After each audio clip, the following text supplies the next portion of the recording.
बक्सर जिले के लिए वरदान है वीके ग्लोबल हॉस्पिटल। नमस्कार, टाइम फैक्ट्स न्यूज में आपका स्वागत है। मैं हूं प्रतिमा भारद्वाज और आप देख रहे हैं Time Facts News. VK Global Hospital में जो बवाल पेमेंट को लेकर हुआ वो गलत हुआ। आप इलाज कराएं हैं तो पेमेंट देना ही चाहिए। इस तरह की बवाल से हॉस्पिटल के फैसिलिटी, इलाज की सुविधा पर बहुत असर पड़ता है। इस पर भी ध्यान देना चाहिए। अगर जीवन और मौत के बीच लड़ रहे हैं, आपको बेहतर इलाज चाहिए तो आप वीके ग्लोबल हॉस्पिटल में जाएंगे ही। जिले के लोगों के साथ साथ उत्तर प्रदेश से भी लोग इमरजेंसी केसेस लेकर वीके ग्लोबल हॉस्पिटल में ही आते हैं। लेकिन कभी कभी मरीज के कुछ ऐसे परिजन होते हैं जो बवाल पर सवाल छोड़ जाते हैं। इसी जानकारी के लिए आज हमारे साथ हैं वीके ग्लोबल हॉस्पिटल के निर्देशक डॉक्टर वीके सिंह। तो आइए हम जानते हैं कि आखिर क्या हुआ है आपके यहाँ जो ये आज घटना घटी है। बेसिकली एक बहुत ही सिक पेशेंट थी, कहीं यूपी में डिलीवरी वगैरह हुई थी और कोई क्वैक वगैरह के यहाँ कहीं हुई थी, तो बड़ा सेप्टिसीमिया में थी। जब आई तो गैस्पिंग कंडीशन में थी एकदम, और हम लोग उसको लग रहा था कि जस्ट ऊपर आईसीयू में शिफ्ट करते करते एक्सपायर हो जाएगी। बट फाइनली हमने शिफ्ट किया और उसको मैनेज किया, जैसे तो थोड़ा इम्प्रूव की। उसके नीचे भी जो थ्रेड वेड सब वो जो जने उन्हें उससे सिला हुआ था, सेप्टिसीमिया में एकदम मरीज थी। और in spite of all efforts जो है पेशेंट का बीपी वगैरह नहीं इम्प्रूव हुआ। फाइनली इंटूबेट करके वेंटिलेटर पर भी रखा गया, पेशेंट एक्सपायर हो गया। बात तो हमारे यहाँ तो सब सीरियस मरीज आते हैं, ज़्यादातर सबकी जो है ना सिक जो है मरीज ऐसे से निकल के भी आते हैं। उसी में कई ऐसे सिक होते हैं कि जिनको की कंडीशन ऐसी होती है और नहीं भी बच पाते हैं। तो लेकिन जैसे कोई होता है कि भाई पेमेंट बाद में आ रहा है तो हम लोग क्रेडिट पे भी काम करते हैं।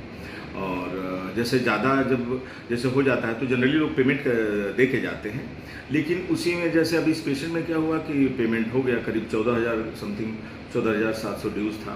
तो कुछ लोग रिक्वेस्ट करने लगे तो हमने कंसेशन भी 4,000 कर दिया कि भाई 10,000 जमा कराओ, तो पैसा नहीं देना पड़े इस वजह कुछ नहीं। बॉडी आईसीयू में जैसे थी तो था कि भाई पेमेंट जमा कराइए। कोई ऐसा थोड़ा ना लिखने को लिखते हैं, ये थोड़ा ना कोई वो करके बांध के, तो पेशेंट वो का था, ले जाना था उनको। वो तो ऐसे ही लोग लिखने का बोलने का। अब किसी ने लिखा है कि 20 घंटे से वो उतना तो टाइम ही नहीं हुआ, वो तो 10 बजे के बाद 2-4 घंटे हुए थे, ठीक है, तो वो उनकी वजह से लेट था। तो ऐसा कुछ नहीं है। इसमें बड़े बड़े आपने निर्णय लिए हैं कि अब किसी दैट बिल्कुल सही। मैंने कभी कभी डॉक्टर और अस्पताल चीटेड महसूस करता है। हमने बहुत ही उससे जो है दिल्ली बॉम्बे से आकर के यहाँ पर बनारस में भी मेरा सेंटर था, अपने नेटिव प्लेस में हमने इमरजेंसी सर्विस का वो रखा। बट फाइनली हम लोग बड़ा डिजेक्टेड और वो महसूस करते हैं कई बार इस तरह की घटनाएं। और लोग जो है जिनका दायित्व होता है सही बात को सामने रखने का, स्पेशली मीडिया के, तो बड़ा खराब लगता है इस तरीके से करके। मैंने आहत होता है आदमी। परिजन अगर बवाल करते हैं तो डॉक्टर की मानसिक स्थिति पर क्या असर पड़ता है।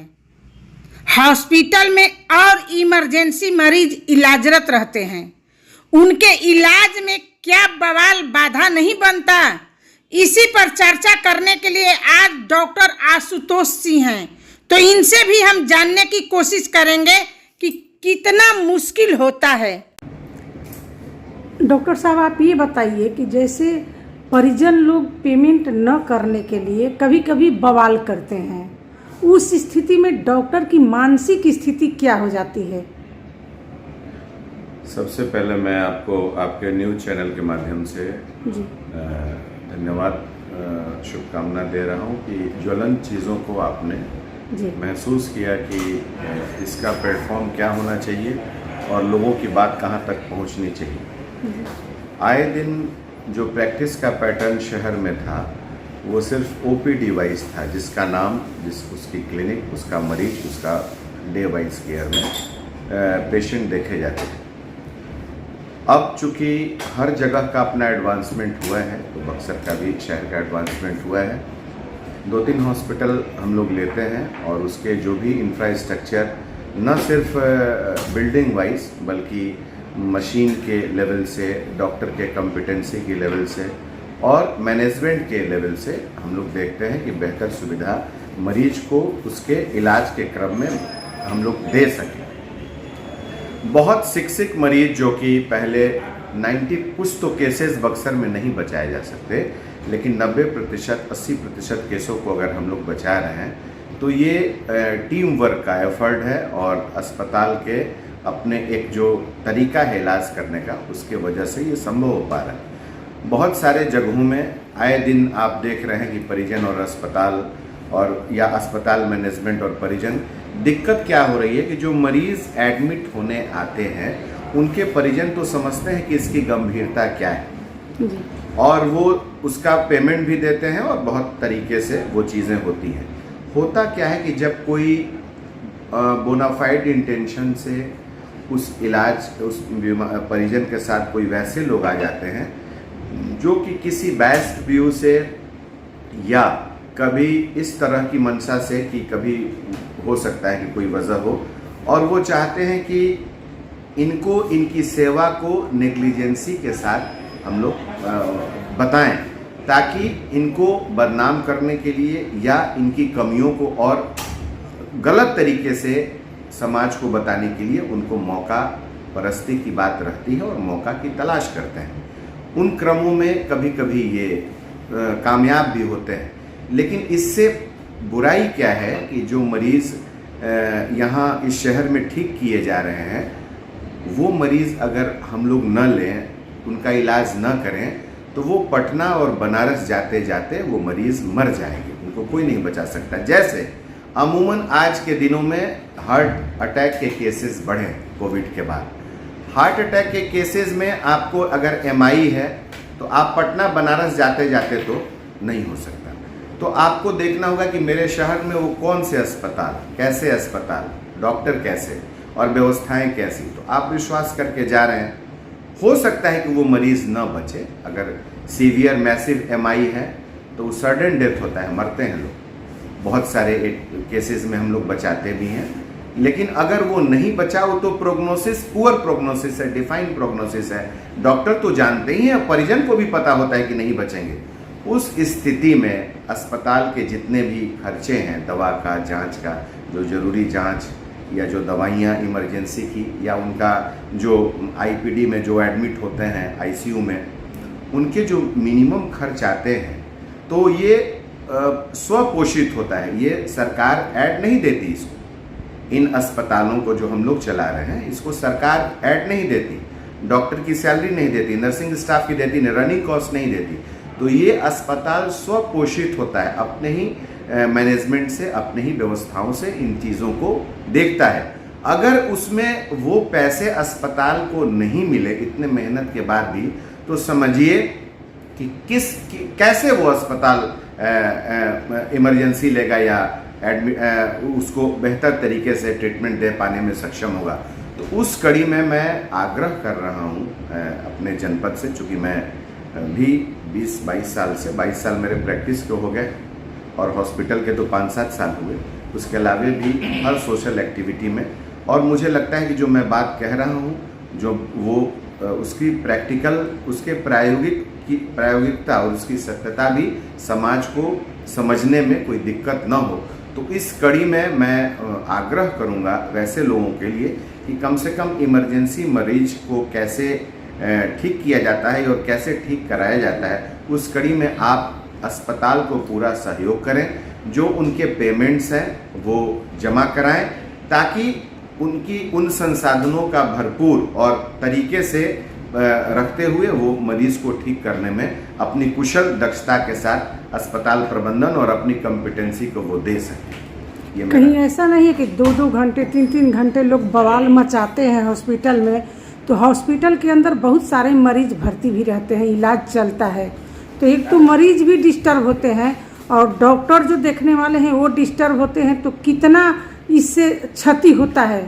सबसे बड़ी बात है कि जो उसमें सभी ऐसे नहीं होते, मैं फिर उसी जगह पे आ रहा हूँ। नहीं, मेरा कहने का मतलब है कि पहले से भी मरीज भर्ती रहते हैं, ठीक, और हॉस्पिटल में अगर बवाल होता है तो डॉक्टर भी डिस्टर्ब होते हैं और मरीज भी। बहुत बड़ी बात आपने पूछी है प्रश्न के रूप में। जैसे कि सब सिक मरीज भर्ती हैं और कोई डॉक्टर देख रहे हैं, अगर वो डॉक्टर इन चीजों को देखने लगे तो वो तो पेशेंट जो भी हुआ जिस वजह से भी, मतलब वो तो सिक मरीज है, बचना होगा तो बचता ही है, और उस तरह के मरीज हैं तो मरेंगे ही।